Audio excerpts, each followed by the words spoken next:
Regional ఇండస్ట్రీల్లో పోటీ పడ్డం మానేశారు మన హీరోయిన్లు. ఇప్పుడంతా పాన్ ఇండియా గ్లోబల్ రేంజ్ రేసులే నడుస్తున్నాయి. అందులో నెంబర్ 1 పీఠం కోసం హీరోయిన్ల మధ్య మామూలు పోటీ లేదు. ఇప్పుడు ఒకరిని మించి మరొకరు పోటీలో దూసుకొచ్చేందుకు ప్రయత్నిస్తున్నారు. అసలు ఈ రేసు ఎవరి మధ్య జరుగుతోంది, వాళ్ళు చేస్తున్న సినిమాలేంటో చూసేద్దాం రండి. బాలీవుడ్లో ఎంతమంది హీరోయిన్స్ ఉన్నా ప్రియాంక చోప్రా రేంజే వేరు. గ్లోబల్ ఇమేజ్ ఈమెకు శ్రీరామరక్ష. కొన్నేళ్లుగా మన సినిమాలు చేయకపోయినా వారణాసితో మళ్లీ రేస్లోకొచ్చారు ప్రియాంక.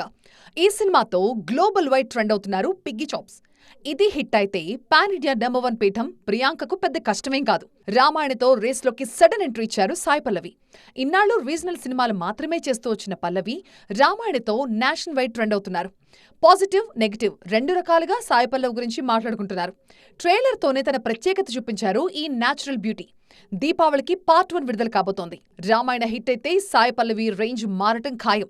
మరోవైపు స్పిరిట్లో నటిస్తున్న ట్రిప్తి దిమ్రిని తక్కువ అంచనా వేయడానికి లేదు. యానిమల్లో కాసేపే కనిపించినా ఇండియాను షేక్ చేసేసింది. స్పిరిట్లో హీరోయిన్గా నడుస్తున్నారు. ఇక అల్లు అర్జున్ రాకా సినిమాతో దీపికా పడుకోన్ రేస్లో ఉన్నారు. ఆయా సినిమాల విజయాలే ఈ రేస్ని మరింత ఆసక్తికరంగా మార్చేస్తున్నాయి.